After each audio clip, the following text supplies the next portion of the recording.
ഇമ്മ വന്നു പോയതുകൊണ്ട് തന്നെ ഇന്ന് രാവിലെ വലിയ മൂടും കാര്യങ്ങളൊന്നും ഉണ്ടായിരുന്നില്ല കേട്ടോ. ഒരു മൂകതയായി. ഇന്നലെ രാത്രി തന്നെ കുറച്ച് കടലധികം വെള്ളത്തിലിട്ട് വെച്ചിട്ടുണ്ടായിരുന്നു കേട്ടോ. ഇതിങ്ങനെ നമ്മൾ ഫ്രിഡ്ജിൽ ഇങ്ങനെ സ്റ്റോർ ചെയ്ത് വെക്കുകയാണെങ്കിൽ നമുക്ക് എപ്പോൾ വേണോ അപ്പം നമുക്ക് എടുത്തിട്ട് ഉണ്ടാക്കാം. വെള്ളത്തിലിട്ട് കുതിർത്തി ടർക്കിയിലിട്ട് തുടച്ചിട്ടാണ് കേട്ടോ നമ്മൾ ഇതിലോട്ട് വെക്കാറുള്ളത്. എന്നാൽ പിന്നെ കുറേ ദിവസം കേടുകൂടാതെ നിൽക്കും. ചെറുള്ളി, വെളുത്തുള്ളി, തേങ്ങ, പുട്ടിന് കുഴച്ചിട്ടുള്ള പൊടി, ഇഞ്ചി, ഇതുപോലെ വെള്ളത്തിലിട്ട് കുതിർത്തി വെച്ചിട്ടുള്ള കടല, ഇതൊക്കെ ഇപ്പോൾ ഇവിടെ സ്റ്റോക്ക് ആവാറാണ്. അതൊക്കെ അവിടെ സെറ്റ് ചെയ്ത് ചോറും കൂട്ടാനൊക്കെ ആക്കിയിട്ട് ഞാൻ നേരെ കടയിലെത്തി. ഇന്ന് പരിപ്പ്, കുമ്പളങ്ങ, കോവക്കൊപ്പേരി, ചെമ്മീൻ പൊടി, പാലട പായസം ഉണ്ടായിരുന്നു. ഇത് കുഞ്ഞാക്കാക്ക് കടയിൽ കുഞ്ഞാക്കാൻ്റെ കൂട്ടുകാരോ കൊടുത്ത സംഭവം തന്നെയാണ് കേട്ടോ. അപ്പോൾ അത് വീട്ടിലേക്ക് കൊടുത്തിട്ട് കുഞ്ഞാക്കാക്കുള്ള ഒരിയും കൊണ്ട് ഞാൻ കടയിലേക്ക് അങ്ങോട്ട് പോയതാണ്. ഞങ്ങളെ പൊടിയും കാര്യങ്ങളൊക്കെ കഴിഞ്ഞിട്ടുണ്ട് കേട്ടോ. പാലട പായസം കുഞ്ഞാക്കാക്ക് ചോറൊക്കെ കൊടുത്തിട്ട് വരുമ്പോൾ കുട്ടികൾക്ക് 2 ബിരിയാണി വാങ്ങിയിട്ട് പോയിക്കോന്ന് പറഞ്ഞു കേട്ടോ. കുഞ്ഞാക്കാക്ക് വേണ്ട, നിങ്ങൾ 2 വാങ്ങിച്ചിട്ട് 3 കൂടെ കഴിച്ചു പറഞ്ഞു. ഞങ്ങൾക്ക് അതിനെ ഇഷ്ടം പോലെ ഉണ്ടാവും. ഞാനിവിടെ അധികം ബിരിയാണി വെക്കാത്തതുകൊണ്ട് ഇടയ്ക്ക് പറയും കുട്ടികൾക്ക് ഇങ്ങനെ 1-2 വാങ്ങി കഴിഞ്ഞാൽ നമുക്ക് ധാരാളം കഴിക്കാണ്ടാവും. വെറുതെ എന്തിനാ ഒരു ചെമ്പ് ബിരിയാണി വെച്ചിട്ട് അതൊക്കെ നമ്മൾ തന്നെ കഴിച്ചിട്ട് എന്തിനാ വെറുതെ എന്ന് വിചാരിച്ചിട്ട് നമ്മൾ പൂതിക്ക് 1-2 ബിരിയാണി വാങ്ങിക്കാറാണ്. അങ്ങനെ അത് വാങ്ങിയതിൻ്റെ കൂട്ടത്തിൽ ചായക്കുള്ള കടിയും കൂടെ വാങ്ങിച്ചിട്ടാണ് കേട്ടോ ഞാൻ അവിടുന്ന് പോന്നിട്ടുണ്ടായിരുന്നു. വീട്ടിലെത്തുമ്പോഴേക്കും ഇത് നല്ല പോലെ തണുത്തിട്ടുണ്ടാവും കേട്ടോ. അപ്പോൾ ചില ടൈമിൽ ഞാൻ കടയിൽ തന്നെ ഇരുന്നിട്ട് ഒന്ന് കഴിക്കാറുണ്ട് കേട്ടോ. ആ ഒരു ചൂടോടെ കഴിക്കുന്നതല്ലേ അതിൻ്റെ ഒരു ടേസ്റ്റ്. ഇപ്പോൾ വൈകിക്കണ്ട, പണിക്കാർക്കുള്ള ചായയും കൂടിയും കൊടുക്കാമെന്ന് വിചാരിച്ചിട്ട് അതും പെട്ടെന്ന് തന്നെ സെറ്റ് ചെയ്ത് കൊടുക്കും. അപ്പോഴേക്കും ഫാദിക്കുട്ടി സ്കൂളിൽ വന്നിട്ടുണ്ടായിരുന്നു കേട്ടോ. അപ്പോൾ അവനക്കും ബിരിയാണിയൊക്കെ കൊടുത്ത് ബാഗിലുള്ള ചുറ്റും പാത്രം വെള്ളക്കുപ്പിയൊക്കെ ഇങ്ങോട്ട് മാറ്റി. വൈകുന്നേരം നനക്കലും കുളിയൊക്കെ കഴിഞ്ഞിട്ട് മാറ്റി. ഇന്ന് നേരത്തെയാണ് കേട്ടോ നമ്മൾ ഫുഡ് കഴിക്കുന്നത്. കാരണം നാളെ എക്സാം ആണ്. അപ്പോൾ ഇന്ന് നേരത്തെ തന്നെ പഠിക്കാനിരിക്കണം. ഫുഡ് കഴിച്ചിട്ടില്ലെങ്കിൽ പഠിക്കുന്നതിൻ്റെ ഇടയിൽ ഇങ്ങനെ പറയും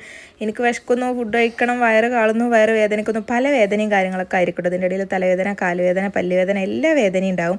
അപ്പോൾ അത് വരാതിരിക്കാൻ വേണ്ടിയിട്ടാണ് ആദ്യം തന്നെ ഫുഡ് കൊടുക്കുന്നത്. നമ്മൾ പറയും ആദ്യം തന്നെ ഫുഡ് കഴിച്ചാൽ ഉറക്കം വരും എന്നുള്ളതൊക്കെ. പക്ഷെ നമ്മൾ മഗ്‌രിബ് നിസ്കാരവും ഖുർആനോത്തൊക്കെ കഴിഞ്ഞേക്കന്നെ നമ്മൾ ഫുഡ് കഴിക്കാൻ ഇരുന്നിട്ടുണ്ട് കേട്ടോ.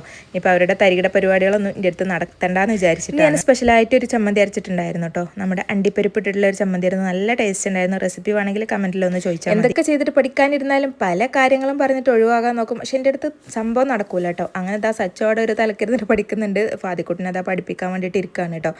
അപ്പോൾ അതിൻ്റെ ഇടയിൽ കുറേ അങ്ങോട്ടും ഇങ്ങോട്ടൊക്കെ പല പരിപാടികളുണ്ടാവും. പക്ഷേ ഞാൻ ഒന്നിനും സമ്മതിക്കൂല. സച്ച് ഒഴിവാക്കിയിട്ടുള്ള പാകല്ലാത്ത എല്ലാ കുപ്പായും ഇപ്പോൾ ഫാദിക്കുട്ടി ഇടും. അതുകൊണ്ടാണ് ഇത്രയും വലിപ്പമുള്ളൊരു കുപ്പായിട്ടിട്ട് അവിടെ ഇരിക്കും. അങ്ങനെ ഏകദേശം പഠിക്കലും കാര്യങ്ങളൊക്കെ കഴിഞ്ഞ് പിന്നെയും കിടക്കാൻ നേരത്ത് ഒന്നും കൂടെ ചിലപ്പോൾ മേലെടുക്കും കേട്ടോ. അങ്ങനെ ഒന്നും കൂടെ മേലെ എഴുതി ഡ്രസ്സൊക്കെ മാറ്റി ഇങ്ങനെ ഇരിക്കുമ്പോൾ വീണ്ടും ഇവർക്ക് വിശക്കാൻ തുടങ്ങി. അപ്പോൾ 2-3 ദോശക്കുള്ള മാവ് അവിടെ സെറ്റ് ചെയ്തതെല്ലാം എടുത്ത് വെച്ചിട്ട് ഫ്രീസറിലുള്ളതായിരുന്നു. അപ്പോൾ അവനക്ക് എന്തായാലും ദോശ വേണം. അപ്പോൾ ചെറിയ ദോശ തന്നെ വേണേനും വലിയ ദോശ ചുട്ടാൽ പറ്റൂല. അപ്പോൾ ഒരാൾക്ക് ചെറിയ ദോശ ചുട്ടാൽ പിന്നെ അടുത്ത ആൾക്കും അതന്നെ ആവുമല്ലോ. ഇതാണെങ്കിൽ ചട്ടിയിൽ നിന്ന് കിട്ടിപ്പോരുന്നില്ല. അങ്ങനെ അതൊക്കെ കൊടുത്ത് കഴിച്ച് അവർ കിടന്നുറങ്ങിയിട്ട്. അപ്പോൾ ഇന്നത്തെ ഇത്രയൊക്കെ ഉള്ളൂ. ഇഷ്ടമെങ്കിൽ സബ്സ്ക്രൈബ് ചെയ്യാൻ മറക്കല്ലേ.